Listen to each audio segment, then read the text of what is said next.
תתפעל מנחה גדולה, כמו שאמרנו.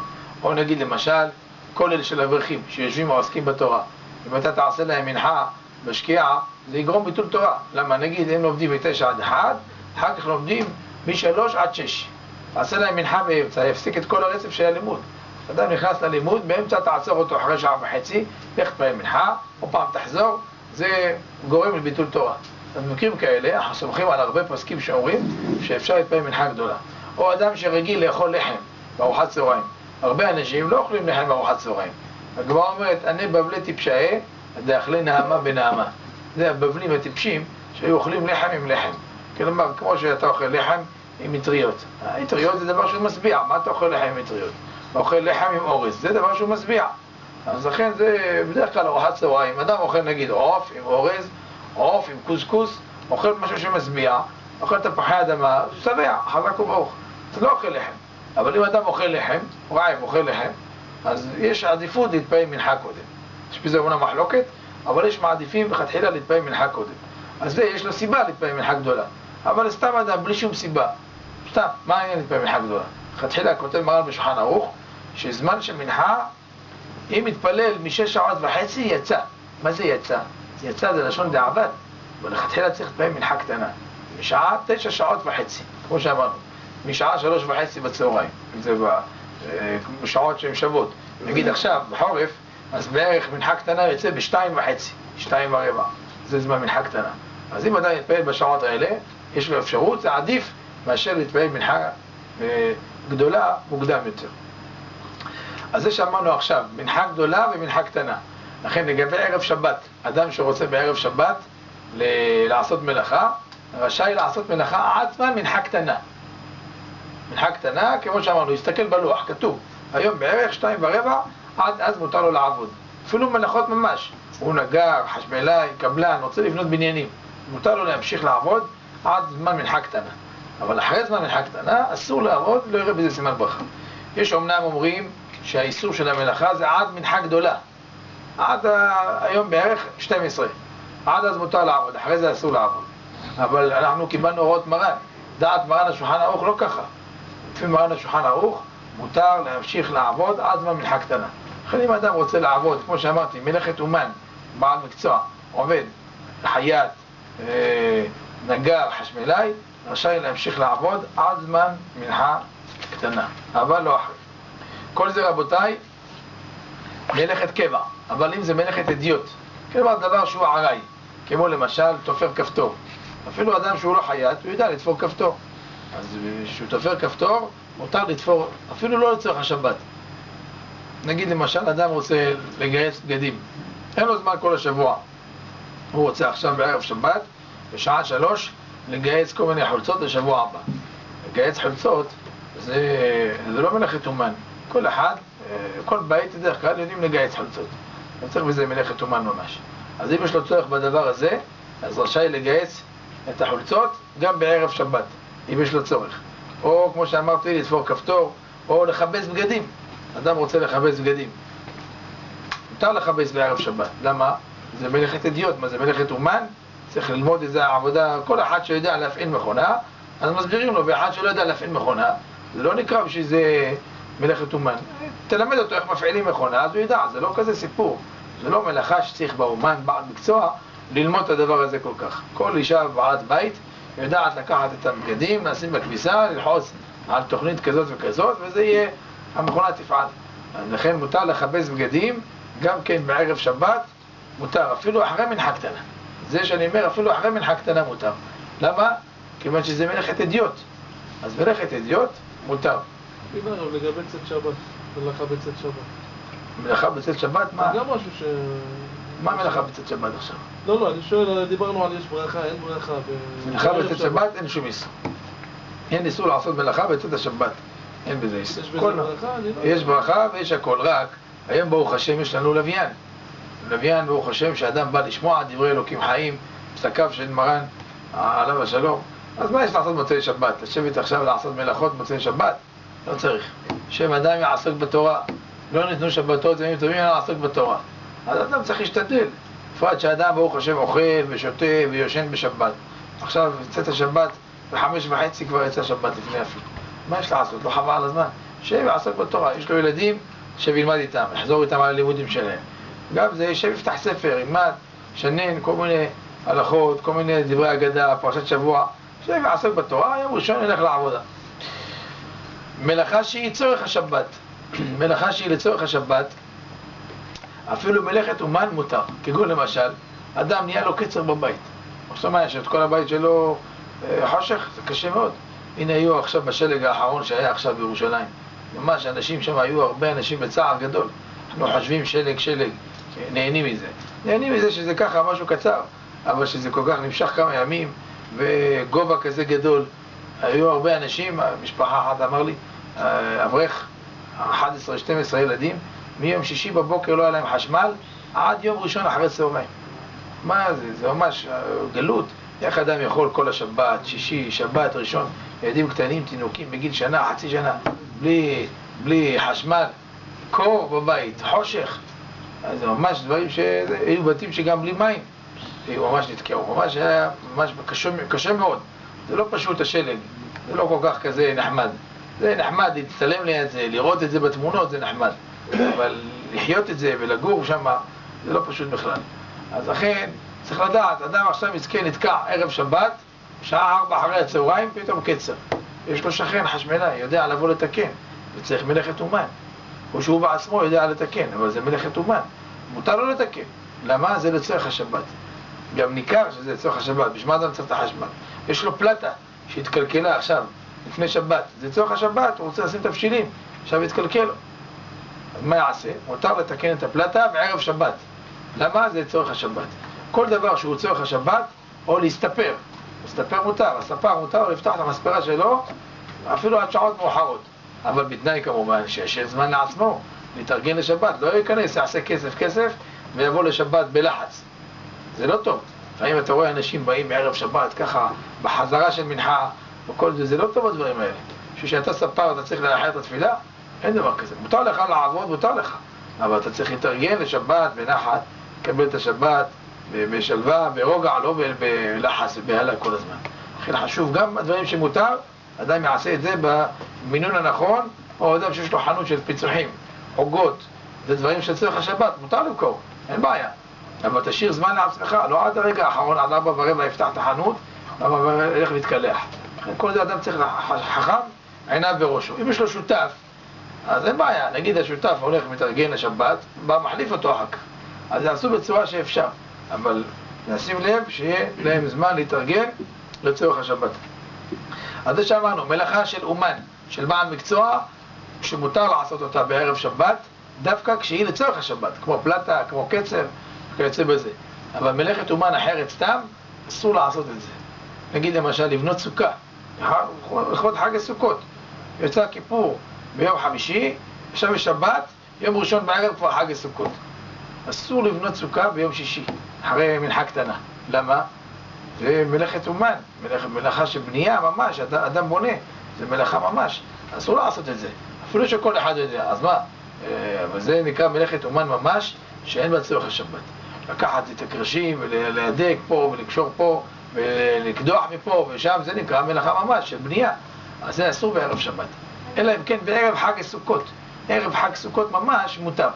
למה? זה כמו שאמרנו מקודם, כמו שמותר להסתפר בערב שבת, זה צורך השבת, ערב חג סוכות, זה צורך החג, שיהיה לו סוכה.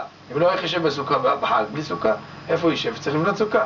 אבל בערב שבת שלפני חג הסוכות, או סתם, יש אנשים אוהבים להקדים, לא רוצים לחץ, מתחילים את הסוכה שלהם כבר בחודש אלול. אסור לו לבנות את הסוכה אחרי זמן מנחה קטנה. זה נקרא כמו מלאכת אומן, שבונה, אסור לבנות את הסוכה בזמן הזה. לא משנה, סוכה לא בונים אותה. אם זה סתם, זה חיבור של קרשים, ככה סתם מותר. בדרך כלל זה לא ככה. בדרך כלל צריך לקדוח, צריך להבריא, צריך כל מיני דברים של חיזוק העניין. לכן בזה, הדין הוא שאסור לעשות הסוכה בערב שבת. סופר שכותב ספרי תורה, תפילין, מזוזות, זה מלאכת אומן. כל אחד יודע לכתוב, צריך ללמוד את ההלכות, לדעת אותה. אז אסור לכתוב תפילין ומזוזות אחרי זמן של מנחה קטנה. למה? כיוון שזה מלאכת אומן, זה לא צורך השבת, אלא אם כן, יש בזה צורך השבת. כגון למשל, הוא עבר דירה עכשיו ביום שישי, נתקע, אין לו מזוזות. הוא צריך עכשיו לכתוב כמה מזוזות בשביל לשים בבית. אז זה צורך השבת, יהיה מותר. או למשל, הוא סופר מסכן עני. רבותינו קיללו את הסופרים שלא כל כך יהיה להם ברכה בזה שלהם. אז הוא מסכן סופר עני, כנראה שהקהילה התקיימה בו באותו אחד, והוא מסכן עני, בקושי שלו לחם קצר ומים לחץ. אז הוא רוצה עכשיו לכתוב איזה תפילין למישהו, והמישהו הזה ישלם לו על זה. מערב שבת ישלם לו כדי שיהיה לו הוצאות של שבת. לא שאין לו לחם לאכול, יש לו לחם לאכול, אבל כדי הוצאות שבת מספיק, עוף, בשר, זה אין לו. אם אין לו מה לאכול זה ודאי שמותר, אלא אפילו יש לו מה לאכול. אבל מסכן, הוא יאכל בשבת לחם וגבינה. זה כבוד השבת, לאכול לחם וגבינה? אתה אוכל לחם וגבינה בשבת? אבל לא נראה שאתה אוכל לחם וגבינה. אז ברוך השם, ניתן לו גם כן שיאכל עוף, שיאכל בשר, שיכבד את השבת כמו שצריך. לכן מותר לו לעשות דבר כזה, הסופר הזה, כשהוא דחוק ואין לו צורך, ואין לו כסף להוצאות שבת. אבל יש בתי כנסת שיש להם אחד שהוא בקי, סופר, הוא יודע להגיע ספר תורה, לראות איפה יש דיבוקים, איפה יש פירודים, מסדר את העניין. זה לא כל אחד יכול לעשות, לא כל מי שחז"ל יודע לקרוא בתורה, יודע גם לתקן ספר תורה. הוא יכול לעשות בלבולים, הוא יכול לפסול את הספר תורה בלי לדעת בכלל. אז זה צריך מאוד מאוד להיזהר. אם למשל יש עוד חטא, איך החטא, אנחנו כותבים חטא בספר תורה, ו' וזין כזה. נכון, ועושים למעלה כמין איזה גג כזה, זה חטא. התותרת הזאת זה חטא, נכון? עכשיו הוא בא, עובר על הספר תורה, היה שם איזה בעיה, נקלף. נגיד בפרט ספרי תורה של פעם, היו משוחים. שם היה גורם הרבה פירודים, והיה בלגן גדול. צריך עכשיו כל שבת לעבור על הספר תורה. היום ברוך השם, כבר הפסיקו מזה. לא מצאו ספרי תורה משוחים. כל הספרים החדשים היום, כולם לא משוחים. מי קונה ספר תורה משוח? פעם היו. והם ברוך השם, כולם מהדרים, לכתוב בספר תורה שהוא לא משוח. ואז הכתיבה הרבה יותר נשארת כמו שצריך. אבל הוא היה חטא כזה שנפרד. החטוטרת נמחקה שם. אז הוא עובר על הספר תורה, הוא אוהב ואהב זין. זה צריך להיות חטא. אז הוא אומר, מה הבעיה? לוקח יום מעט, עושה שם חטוטרת, והנה אני עושה חטא. מה הדין רבי משה ספר תורה כזה? זה פסול. למה? זה נקרא כמו חקתוחות. מה זה? הוא עושה אות שנוצרת ממלה. כן? איך צריך לכתוב את האות? לכתוב את האות כמו שצריך. והוא כותב אותה שנמחקה, והוא כותב אותה ככה. או נגיד להפך. היה ו' וזין שהתחברו ביחד, הוא הלך ומחק אותם. ברגע שמחק אותם, כן? אז מה עשה? היה ו' וזין. צריך להיות ו' וזין.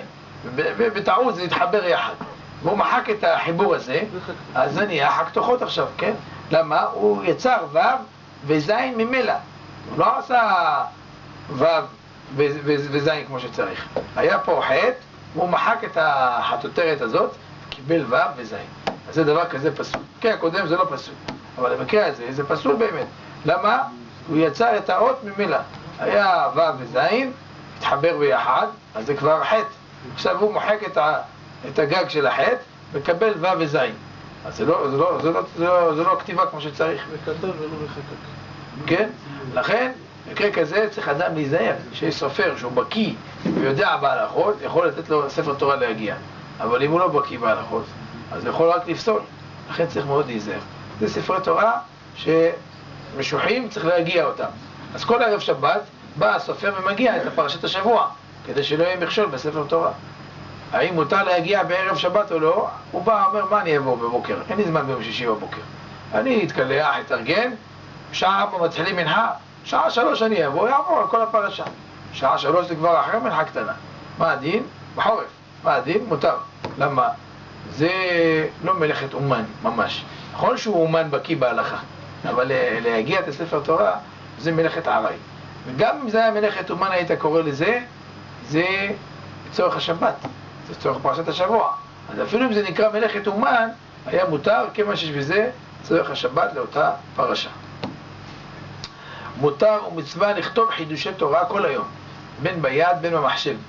אבל העובד בהקלדה, אף שמקליד דברי תורה, לא יעשה כן לאחר זמן מנחה קטנה. לכתוב חידושי תורה, אדם לומד ומחדש, תוך כדי הלימוד יוצא לו חידושים. אז הוא רוצה לכתוב את החידושים האלה, מותר, יש בזה מצווה, אדרבה. אדם כותב חידושי תורה, אפילו בחול המועד, אנחנו משתדלים לא לכתוב, אבל מותר לכתוב חידושי תורה בחול המועד. למה? זה שלא ישכח, או יש בזה גם ביטול תורה. אם אחר כך הוא לא יכתוב את זה עכשיו, אז אחר כך יישב אחרי חול המועד וישב יכתוב את זה, אפילו אם יזכור, אבל אומר אתה זה נקרא ביטול תורה. למה? אחרי חול המועד יש עליך מצווה שוב ללכת ולחדש חידושים.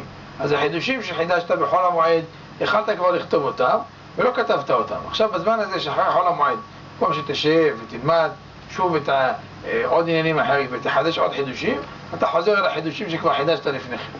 אז זה נקרא ביטול תורה, כך אומר התז, התורה זהב. לכן מותר לכתוב חידושי תורה בחול המועד. ולמה אחי הכתיבה שלנו זה נקרא מלאכת עראי, מלאכת אדיוט. אדם רוצה למשל לכתוב בחול המועד, אישה אומרת לבעלה תעשה אתה הולך למכולת, תקנה חמאה, חלב, לחם, קוטג'. הוא לא אומר, לא זוכר, תרצה לרשום, אז תגיד אני ארשום. מותר לכתוב בחול המועד או לא? מותר לכתוב בחול המועד. למה? זה מלאכת אדיוט. מה זה מלאכת אומן? מה הוא סופר? הוא מדקדק עכשיו? הוא כותב מה שבא לו, כותב אחד למעלה ושבע למטה. מה יש בזה? כתיבה רגילה שלנו, אפילו כותב דף עם שורות, כותב יפה. אז מה? זה לא מלאכת אומן, כל אחד יודע לכתוב. אז לכן מותר לכתוב בחול המועד, אבל כשזה צורך המועד. אם זה לא צורך המועד, אסור. אז פה זה צורך המועד, הוא הולך למכולת, הוא לא רוצה לשכוח. אם הוא ישכח, אחר כך הוא יבוא לבית, תתחיל לעשות לו קושיות.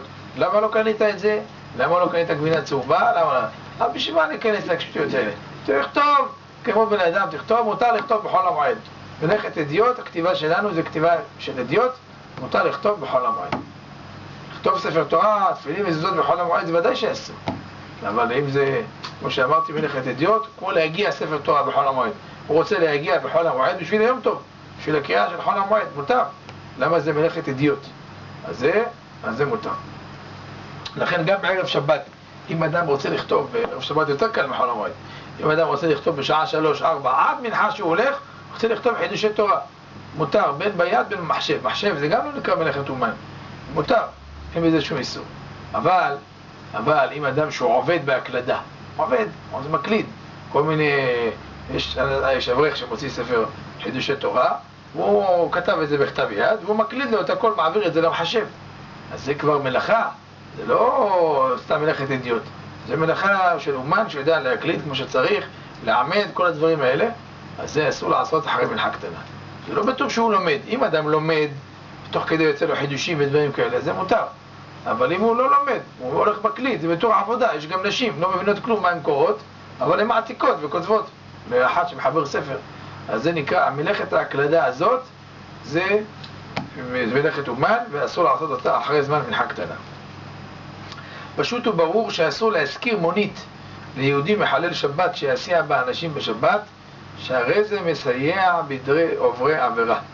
כמו שכותב הרמב"ם, אמר הקדוש ברוך הוא, ולפני עיוור לא תיתן מכשול. הכוונה בזה שמי שעברה אותו התאווה והדעות הרעות, אל תעזרהו על עברונו ותוסיף להטעותו. לפיכך אסור לסייע בעשיית העבירות ולא לגרום למה שהביאהו לכך, אלא נעשה בהפך. כן, אדם שיש לו מונית, הוא רוצה להזכיר אותה. יש יהודי מסכן, לא זכה לשמור שבת, מסכן, לא זכה, רחמנות עליו. אז הוא עכשיו, הוא בעל המונית, רוצה להזכיר את המונית שלו למישהו, ליהודי הזה. אסור דבר כזה לעשות. למה? כיוון שזה נקרא מסייע בידי עבירה עבירה. צריך לדעת, יש איסור מהתורה, ולפני עיוור לא תיתן מכשול. מה ההבדל לפני עיוור תיתן מכשול לבין איסור מסייע בידי עבירה עבירה? בגמרא, מסכת עבודה זרה, הגמרא אומרת, מתי עובר לפני עיוור תיתן מכשול? דווקא באופן שאין שום אפשרות אחרת לעבור את העבירה, אלא על ידי שאני מסייע לו. כגון דוגמה למשל, יש נזיר, הגמרא אומרת נזיר, הוא עומד בצד אחד של הנהר, ויש נהר מפסיק באמצע, ויש יהודי אחר עומד בצד השני של הנהר. עכשיו יש בקבוק יין, פה, בקבוק יין, והנזיר אומר ליהודי הזה, תביא לי בבקשה את היין. הוא לא יכול לנזיר לקחת את היין, יש נהר מפסיק. הוא אומר לו, תעיף לי את הבקבוק, אני אתפוס אותו. בלי היהודי הזה שייתן לו את הבקבוק יין, הוא לא יוכל לעבור איסור של נזיר. נכון? נזיר אסור לו לשתות יין. בלי שהוא יגיש לו את הבקבוק, הוא לא יוכל לשתות היין. אז זה, היהודי הזה, אם מעביר לו את הבקבוק, הוא עובר עליו מהתורה. איסור שהתורה אמרה, ולפני עיוור לא תיתן מכשול. לפני עיוור זה לא רק עיוור בעיניים. העיוור, הכוונה עיוור בעין של השכל. אין לו דעת. לשמור שבת, אין לו דעת לא לעבור על דברי התורה, ואתה הולך ועוזר לו בחוסר דעת שלו, ונותן לו את הבקבוק יין. אז זה נקרא לפני העיוור נותן מכשול, אתה מכשיל אותו, אז זה אסור מהתורה. למה? בלעדיי הוא לא יכול לשתות את היין הזה, הוא עובר לפני העיוור נותן מכשול. אבל אם הבקבוק נמצא פה, והוא יכול לבוא לקחת, רק אומר תביא לי את הבקבוק. אם אין לו ייתן לו, הוא יכול לבוא לקחת. בזה אין איסור מהתורה לפני העיוור נותן מכשול, אבל יש איסור מדרבנן. חכמים אסרו איסור מסייע בידי עובר עבירה. אתה מסייע לו, שאתה נותן לו את הבקבוק. זה סיוע, אפילו שהוא יכול לבוא לקחת את זה, זה נקרא סיוע. דוגמה למשל, אדם שמוכר כל מיני מכשירים טמאים שאסור להסתכל בהם. מוכר טלוויזיות, מוכר כל מיני מכשירים שיש בהם אינטרנטים, אייפונים וכיוצא בהם. הוא עובר איסור של מסייע בידי עובר עבירה. למה? אותו אחד שקונה את הטלוויזיה, מה הוא קונה את זה? שיסתכל בזה הידברות? והוא קונה להסתכל בזה כל מיני מורות נגעים. אבל אני מכשיל אותו, אבל הוא יכול לקנות בעוד מקומות אחרים. יש עוד חנויות, זה לא חנות יחידה. אם זה חנות יחידה במקום, אז המוכר הזה עובר עליו מהתורה ולפני עיוור נותן מכשול. אבל אם זה לא חנות יחידה במקום, אלא יש כמה חנויות שהוא יכול להשיג בעוד מקום אחר, אז הוא עובר איסור מסייע בידי עוברי עבירה. לא עובר על איסור לפני העיוור, אבל עובר על איסור מסייע בידי עוברי עבירה, שאתה מכשיל אותו. אתה עכשיו מכרת לו דבר שאסור להשתמש בו. למשל, אדם יש לו חנות של בגדים, והוא מוכר כל מיני בגדים של נשים, בגדים לא צנועים, כל מיני שמלות, בלי שרוולים וכיוצא בזה. האדם הזה, אם יש עוד חנויות אחרות, אפילו אם יש עוד חנויות אחרות, כל בגד שהוא מוכר, הוא עובר איסור מסייע בידי עוברי עבירה. וזה כמה חמור הדבר הזה. השם ירחם עליו. אם זה בגד, שנגיד למשל בלי שרוולים, ואתה רואה אישה דתייה באה לקנות את זה, אז ברור לך שהיא תלבש את הבגד הזה עם חולצה מתחת, אז זה ודאי שמותר. אבל אם אתה יודע שאחד מי בא לקנות? אחת שהיא לא דתייה, היא לא שומרת תורה ומצוות, היא הולכת בלי ידיים, אז מה, אחת כזה תמכור לה את הבגד הזה? תגיד לא, היא יכולה ללבוש את זה בצורה אחרת, אבל אני יודע שהיא לא תלבש את זה בצורה אחרת, אז זה עובר איסור דרבנן של מסייע בידי עוברי עבירה. כל זה שיש עוד חנויות, אבל אם אין עוד חנויות, אז הוא עובר איסור מהתורה ולפני עיוור נותן מכשול. נגיד הוא מביא כל מיני בגדים שהצעקה האחרונה, אומרים, הצעקה האחרונה הוא קורא לזה.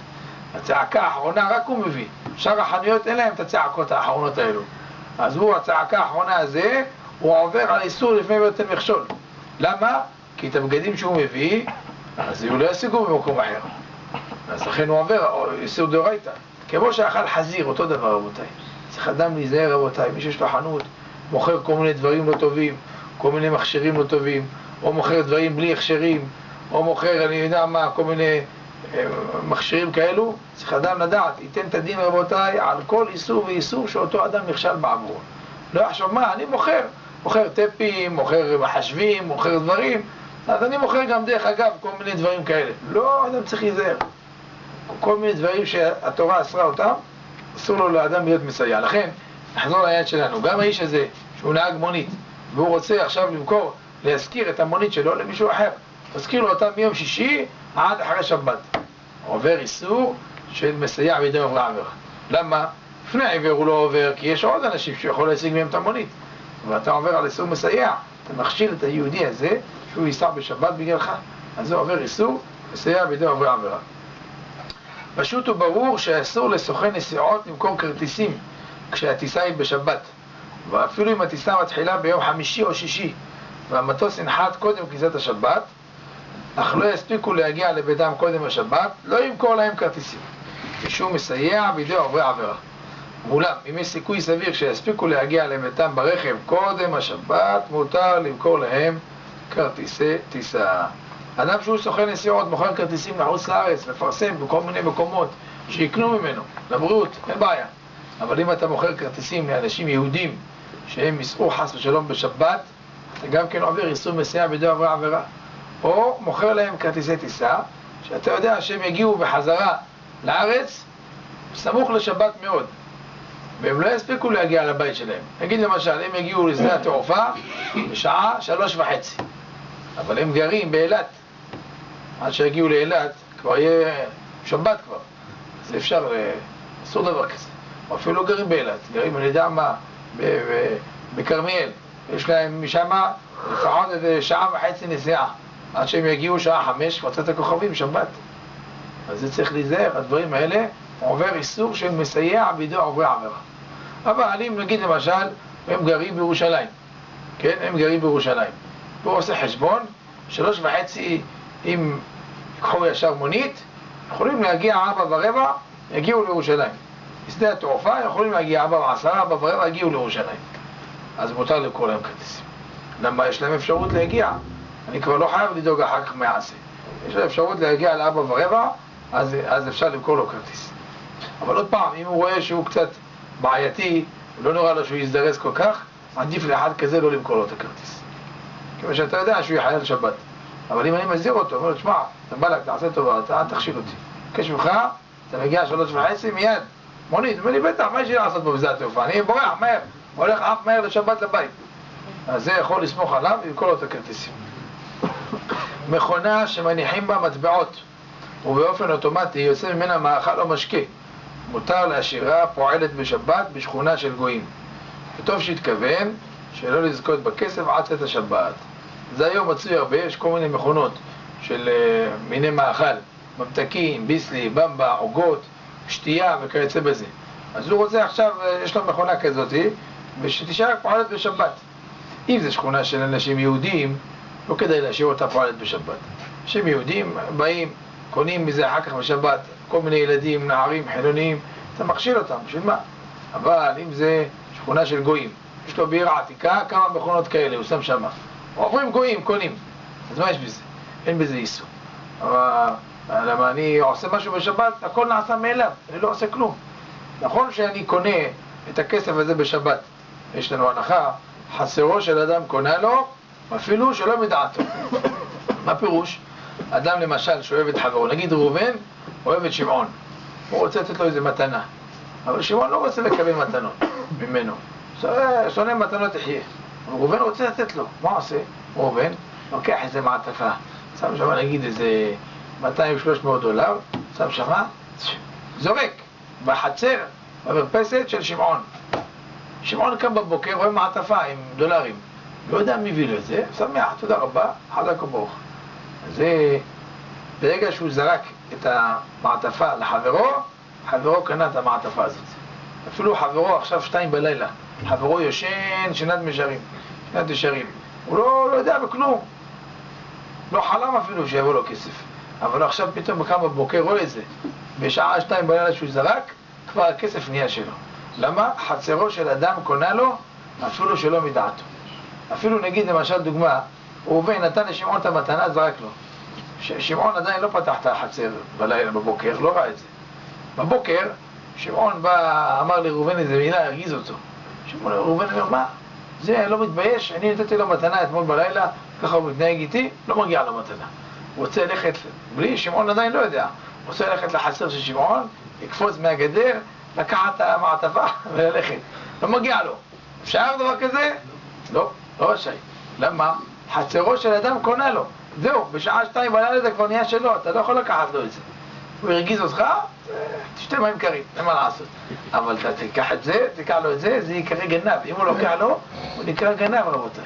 למה? ברגע שהוא זכה בזה חברו, נגמר, זה שלו. אתה לא יכול לתת לו, לא יכול לקחת לו. מקח ומם כאן, אתה עכשיו מוכר למישהו תפילין, לא שילם אותם, מותר לך לקחת לו אותם חזרה? הוא בינתיים מניח אותם תקופה. זה גנב זה, מה זה לא לקחת אותם? בוודאי צריך לחייב אותו, חייב אותו לשלם, עכשיו מותר לך לקחת לו. תקח אותו לדין תורה, אם הוא לא שומע לך, תקח אותו לדין תורה, שחייבו אותו לשלם, מאיפה הוא יכול לברוח? לא, מותר לקחת לו את התפילין לקחת את התפילין בלא דעתו? דוגמה. יש בזה בעיה, דבר כזה, אם זה מותר לקחת לו את זה, כי מצד אחד הוא זכה בזה. לא במשיכה. כן, כן, נכון. הוא חייב לך כסף, יש לו חוב אצלך. אז לכן, כן, נצמח אותו לדין תורה, זה הכי טוב. אבל על כל פנים, ממנו עכשיו, זה שאמרנו, האיש הזה, אפילו שעכשיו שבת, בא הגוי הזה, קונה, שם 5 שקל בקופה שם במכונה, יוצא לו איזה חתיכת עוגה. באותו רגע אני זכיתי בכסף הזה. אז מה, כיוון שאני לא עושה כלום בפועל, אסור לקנות בשבת. אסור לקנות בשבת. הרמב"ם כותב, מישהו עושה מקח וממכר בשבת, קונה, מוכר לחברו חפץ בשבת, מכים אותו מכת מרדות. כיוון שהוא עובר איסור דרבנן, כותב הרמב"ם, מכים אותו מכת מרדות. מכת מרדות זה הכוונה מכות מדרבנן. יש מחלוקת כמה זה, כמה מכות מקבל. האם מקבל 39 מכות, כמו מהתורה, או פחות. יש בזה מחלוקת, אבל בכל פנים מקבל עונש מדרבנן. אסור למכור בשבת, או ביום טוב. אסור לעשות בככה יום כך. אבל פה, אני לא עושה כלום, זה מאליו נהיה. כמו שאסור לתת מתנה בשבת. מתנה אסור לתת בשבת. אבל מעיקר הדין, מתי המתנה אסורה? דווקא שעושה בזה מעשים של קניין. כמו שעושים קניין סודר, בחתונה, מטפחת או איזה כלי. זה דברים כאלה אסור בשבת. אבל אם אדם בא לחברו בתור יחסו שבת, מביא לו איזה מתנה. מביא לו מתנה. יש מתירים בזה. הכי טוב להחמיר בדבר. איך להחמיר? הוא רוצה לתת את המתנה, מה יעשה? אם הוא מגיע לפני שבת, אז הכי טוב, ייתן לו את זה כבר לפני שבת. אבל אם הוא מגיע אליו בליל שבת, או מגיע אליו ביום שבת, אז מה יביא לו את זה לפני שבת? יכול להקנות לו את זה על ידי אחר. נגיד, יקרא לשכן שלו, ולא קח בבקשה. תגביע את זה, תגיד שאתה בהגבהה הזאת מזכה את זה לפלוני, ראובן, תיתן לו את זה, עכשיו, כאילו אתה מגביע את זה, הוא זוכה בזה. אז ברגע שהוא יגביע את המתנה, או המארח שלי, הראובן הזה, הוא זכה במתנה מיד באותו רגע. אפילו אם אחרי זה, כמו שאמרתי מקודם, התחרתי. מה? לא מגיע למתנה הזאת. לא יכול להתחרט. ברגע שהוא יגביע את זה בשבילו, אז הוא זכה בזה. זה אותו רעיון שאמרנו מקודם. לכן גם פה לגבי המכונה, ברגע ששם את המעות במכונה, היהודי זכה בזה. אבל כיוון שאני לא עושה כלום, אז אין בזה איסור של מקח המוכר. מי הטוב? מי שרוצה להחמיר, אומר הרב, שטוב שיתכוון לא לזכות בכסף עד מוצאי שבת. יגיד, אני מכוון לא לזכות. גם במתנה, מייעצים דבר כזה. אם אדם לא נתן לחברו את המתנה לפני שבת, על ידי מישהו אחר, אז מייעצים, יגיד לקבל המתנה, יגיד לו, תכוון שאתה לא זוכה במתנה. אני מביא לו את זה עכשיו בשבת, אבל הוא מכוון שהוא לא זוכה במתנה עד מוצאי שבת. לא מתכוון לזכות בזה. אז בזה אין בזה איסור של מתנה בשבת. מזכירה אלקטרונית שבטלפון או פקס, אין חובה לנתקם מערב שבת. גם זה אותו רעיון, כיוון שאני לא עושה כלום. יש אדם שיש לו בית חרושת, מפעל, ורוצים להזמין ממנו כל מיני סחרות, ומזמינים ממנו מחוץ לארץ כל מיני גויים, או כל מיני יהודים שאצלם עכשיו לא שבת. אז הם רוצים להזמין סחורה. אז הם שולחים פקס עם פירוט של ההזמנה שלהם, ביום ראשון הוא בא למפעל, רואה את ההזמנות ששלחו בשבת. אין בזה איסור. כמו שאמרתי, שולחים גויים או יהודים שאצלהם השעות של השבת לא כמו השעות שלנו, והם שולחים ביום שישי או שולחים מוצאי שבת, אז זה מותר. בזמן שלנו שבת ולהם זה לא שבת, מותר. אבל אם המסחר שלו בעיקר רק עם יהודים והם חללי שבת, אז עדיף שינתק את הפקס הזה, ינתק את כל העניינים האלה שלא ישלחו בשבת, כדי לא להכשיל אותם. אבל אם יש לו מסחר עם כל מיני אנשים, יש גם יהודים וגם גויים, הוא לא חייב לנתק בשביל איזה כמה יהודים שמסכנים לא זכו עדיין לשמור שבת, אלא ישאיר את הפקס פתוח, רשאי להשאיר את זה פתוח. אני אומר איזה פסוק מהפרשה, יש שם חומש, מחילה חומש, אפשר לקבל חומש. זה רבותיי, אדם צריך להשתדל עד שהוא יביא את החומש, צריך אדם להשתדל רבותיי, כמה שיותר, במשך השבוע לחזור על ההלכות האלה. אנחנו מוסרים שיעור פעם בשבוע. פעם בשבוע רבותיי, אדם יכול, חס ושלום, חומש בראשית.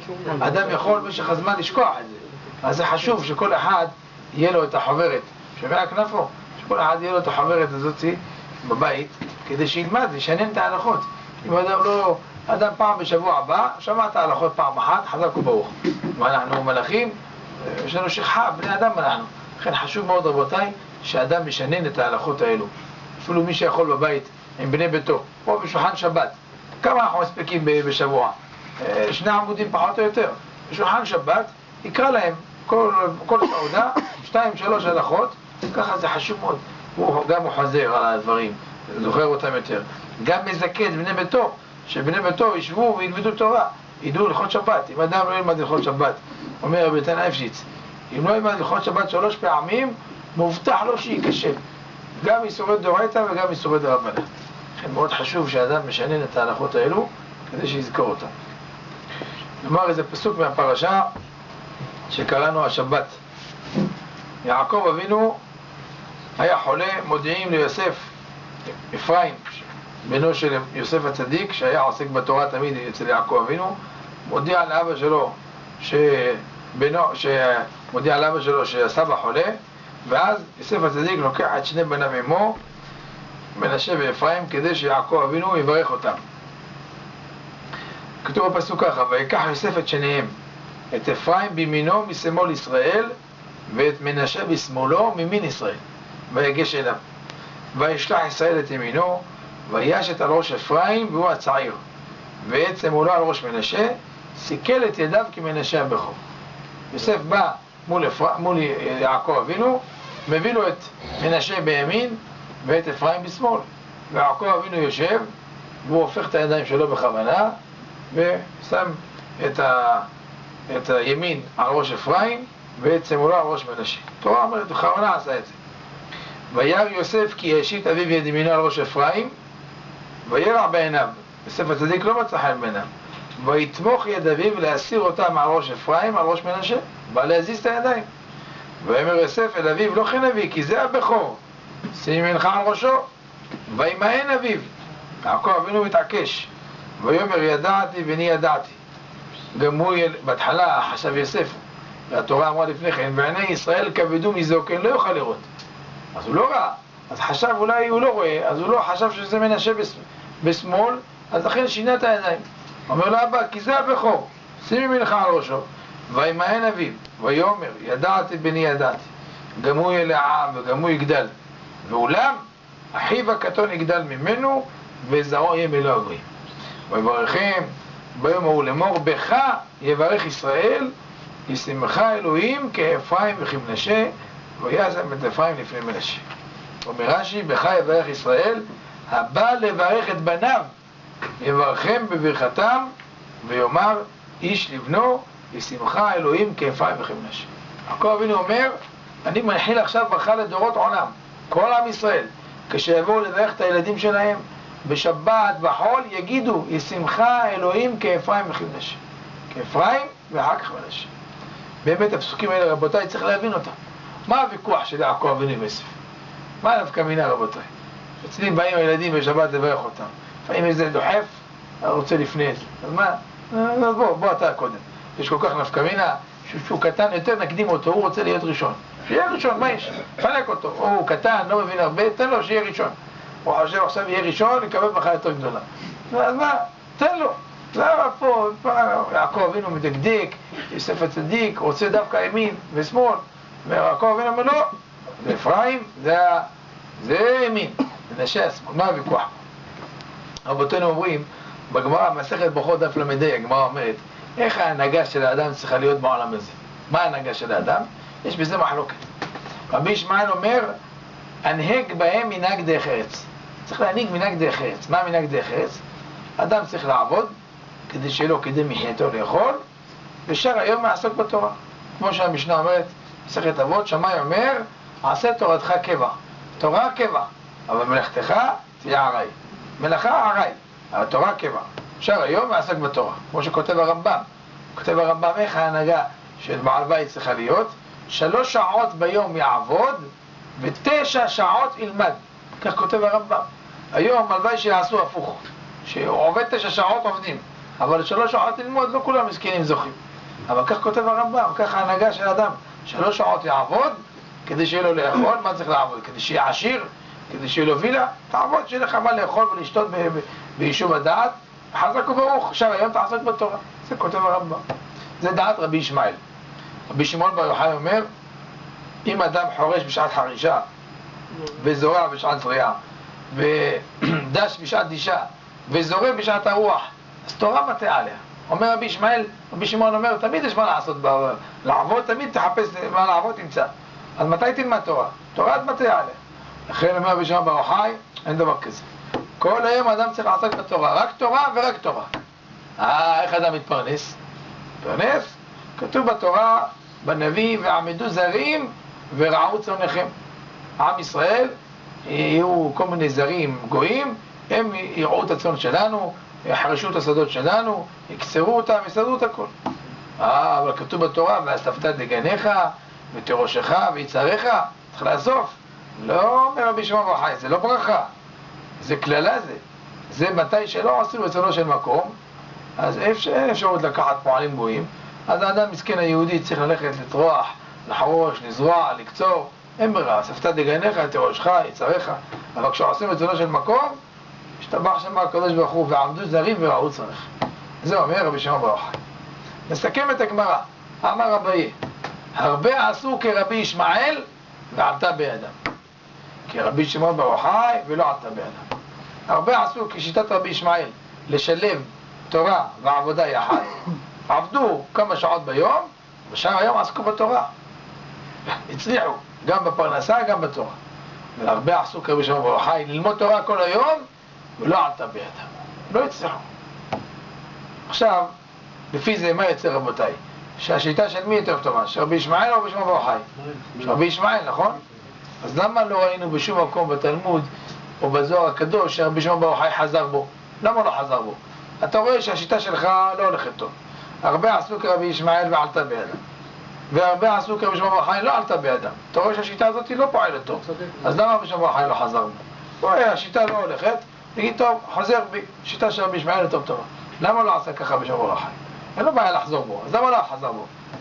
רבותינו אומרים, יש בגמרא, מסכת קידושין, סוף מסכת קידושין, אומר רבי נהוראי, מניח אני כל אומנות שבעולם, ואיני מלמד את בני, אין התורה.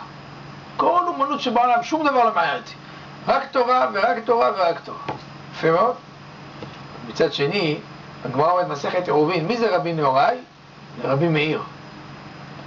במשנה מסכת אבות פרק ד' כתוב, רבי מאיר אומר, הווה ממעט בעסק ועסוק בתורה. רבי מאיר, שאמר שם, מניח אני כל אומנות שבעולם, ואיני מלמד בני אל התורה, פתאום פה אנחנו שומעים ממנו משהו אחר. הווה ממעט בעסק ועסוק בתורה. זאת אומרת, צריכים לעבוד או לא צריכים לעבוד? צריכים לעבוד, רק תמעט. צריכים לעבוד, אז למה אמרת מניח אני כל אומנות שבעולם, ואיני מלמד את בני לתורה? תחליט, צריך לעבוד או לא צריך לעבוד? אלא התשובה היא ככה. ישנם רבותיי שני סוגי בני אדם בעבודת השם. יש בן אדם שהוא יכול, מסוגל כל היום לשבת לעסוק בתורה. איך התפרנס? השתבח שם הקדוש ברוך הוא. כמו שכותב הרמב"ם, מי שנשאו ליבו והבינו מדעו לקיים את המצווה של לימוד תורה כראוי, יישב כל היום עסק בתורה ולא ידאג בפרנסה. הקדוש ברוך הוא השתבח שם הוא ידאג לו. שנאמר, אדוני מנת חלקי וכוסי, אתה תומך גורלי. אין לו מה לדאוג. מי שבאמת בוטח בקדוש ברוך הוא, יושב ועסק בתורה, והקדוש ברוך הוא ידאג לו. אבל מי יכול להגיד ככה, שהוא מרגיש את עצמו בדרגות כאלה? זה יחידי סגולה, מעטים כאלה, שיכולים באמת לעסוק בתורה כל היום, והקדוש ברוך הוא ידאג להם לפרנסה. בטוח בקדוש ברוך הוא, זה מעטים. רוב העולם הם לא כאלה. מה רוב העולם? הם צריכים לעשות השתדלות. כמו שכתוב בפסוק, וברכתיך בכל אשר תעשה. דרשו חז"ל, יכול להישב בחיבוק ידיים, תלמוד לומר אשר תעשה. תעשה, והקדוש ברוך הוא ישתבח ברכה. זה רוב העולם. רוב העולם הם לא בדרגות כאלו של אמונה וביטחון, הם מאמינים, בוטחים, ודאי, שהקדוש ברוך הוא נותן את הפרנסה, נותן הכל. אבל צריך השתדלות.